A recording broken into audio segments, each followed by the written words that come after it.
بسم اللہ الرحمن الرحیم۔ بارشوں کے نام ہونے کے اسباب ہم نے پچھلے کلپ میں سماعت کیے۔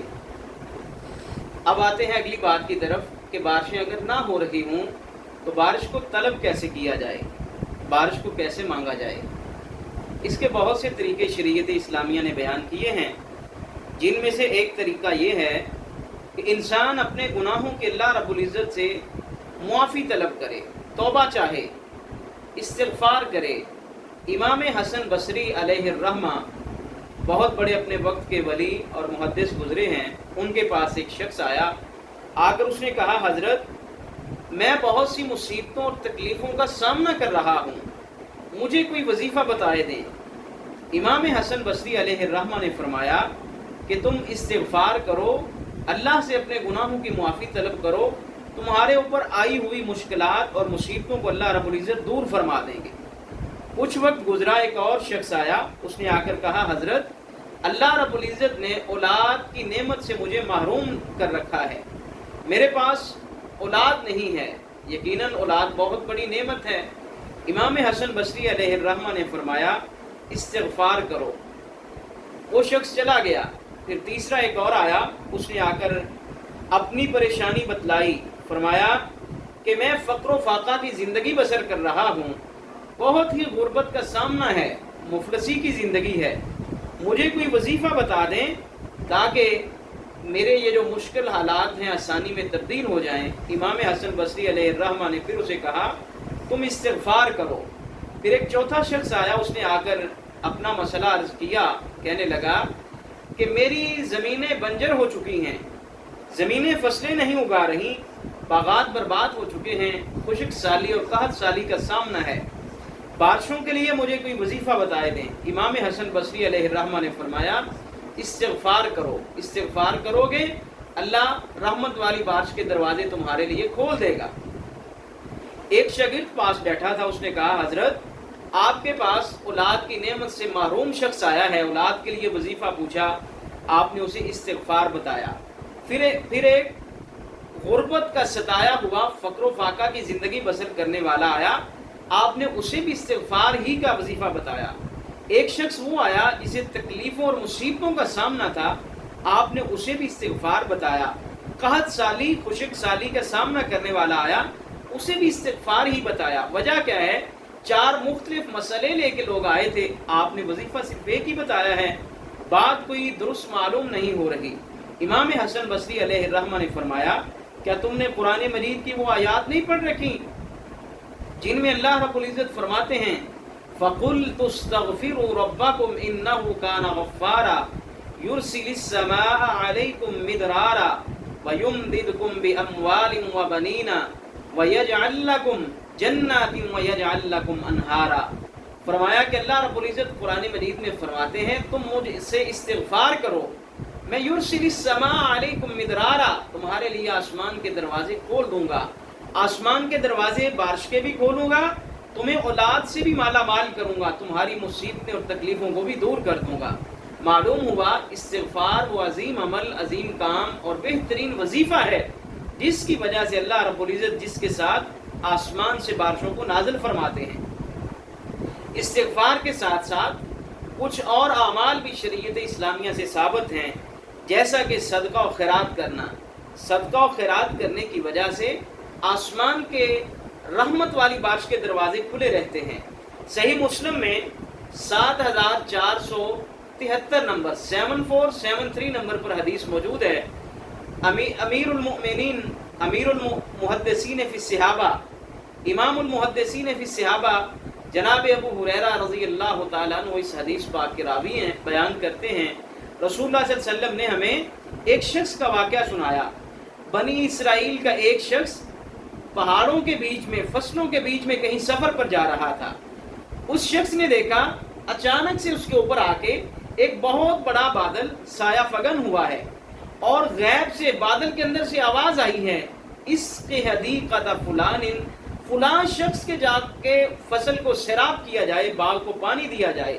وہ شخص جس نے آواز سنی حیران ہوا، پریشان ہوا، بادل کے پیچھے پیچھے وہ بھی چل پڑا۔ اس نے کیا دیکھا وہ کچھ فاصلے پر ایک شخص وہ زرعی آلات جسے ہم مختلف ناموں سے یاد کرتے ہیں اس نے اپنے کندھے کے اوپر رکھی ہوئی کسی، اور وہ دیکھتا ہے کہ آسمان کا وہ بادل چلتے چلتے اس کی فصل کے اوپر جا پہنچا، اس کے باغ کے اوپر، اور اچانک سے موسلا دھار بارش برسنا شروع ہو گئی ہے۔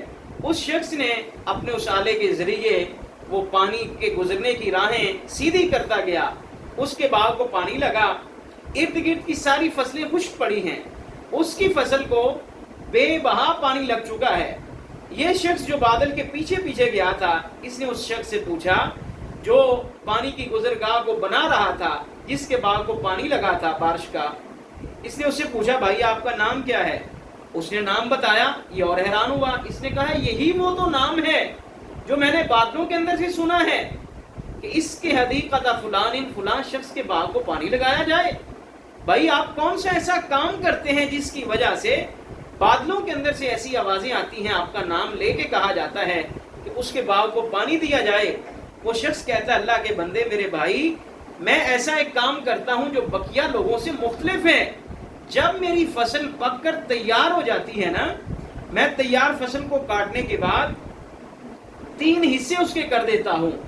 ایک حصہ اپنے بیوی بچوں کے لیے، اپنے لیے، گھر کے لیے، ایک حصہ اگلی فصل کی تیاری کے لیے، اور ایک حصہ میں اپنے گھر میں اس رزق کے پہنچنے سے پہلے پہلے غرباء میں، یتیم اور مسکین لوگوں کے اندر بانٹ دیتا ہوں، صدقہ و خیرات کر دیتا ہوں۔ یوں لگتا ہے کہ جیسے صدقہ و خیرات کرنے والے عمل کی وجہ سے اللہ آسمان پہ بادل بھیجتا ہے، غریبوں کا خیال میں کرتا ہوں، میری فصل کا خیال اللہ رب العزت فرماتے ہیں۔ پھر اسی طرح حدیث میں آتا ہے جب بارش نہ ہو رہی ہو، آپ یہ مختصر سی دعا پڑھیں، اللہم اسقنا، اللہم اغثنا، اللہم اغثنا، اللہم اغثنا، اتنی دعا فرمایا 3 مرتبہ پڑھی جائے۔ اور پھر ایک اور حدیث میں آتا ہے اللہم اسقنا غیثا مغیثا مریعا مریعا نافعا غیر ضار عاجل غیر آجل عاجلا غیر آجل۔ اے اللہ ہمارے لیے آسمان سے بہترین بارش نازل فرما، ایسی بارش نازل فرما جو ہمارے لیے زحمت نہ بنے، ہماری فصلوں کو سیراب کرنے والی ہو، اور ایسی بارش بھیج دے جو ہمارے لیے نقصان نہ کرنے والی ہو۔ اللہ ایسی بارش بھیج جو جلدی آنے والی ہو، وہ دیر نہ کرے۔ اور پھر اسی طرح ایک اور حدیث میں آتا ہے اللہم اسق عبادک و بہائمک وانشر رحمتک وحی بلدک المیت۔ اے اللہ زمین کے ذرات بھی پیاسے ہیں، اے اللہ آسمان سے بارش نازل فرما دے، زمین کے چوپائے بھی پریشان ہیں، پانی کی بوند بوند کو ترس رہے ہیں۔ پھر اسی طرح اللہم اغثنا۔ پھر اسی طرح ایک اور حدیث میں آتا ہے رسول کائنات علیہ السلام صلاۃ الاستسقاء ادا کیا کرتے۔ یہ خاص نماز ہے پانی طلب کرنے کی، بارش مانگنے کی۔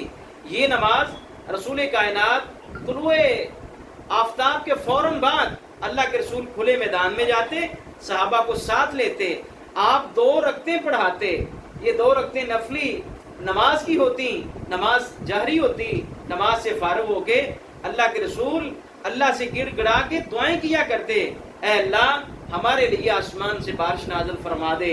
اور پھر کبھی کبھی عبداللہ ابن عباس کہتے ہیں اللہ کے رسول عام دعا میں ہاتھوں کا انداز یہ رکھتے، ہتھیلیاں اپنی طرف، پشت جو ہے ہاتھوں کی ہتھیلی بیک سائڈ اس کو دوسری طرف رکھتے، مگر صلاۃ الاستسقاء کے بعد جو دعا کرتے کبھی کبھی ہاتھوں کا یوں اشارہ کرتے، ہاتھوں کو الٹا کر دیا جاتا، اس لیے اے اللہ جیسے یہ ہاتھ پلٹ چکے ہیں، بدل چکے ہیں، اسی طرح زمین کی خشکی کو تو طری کے اندر بدل دے۔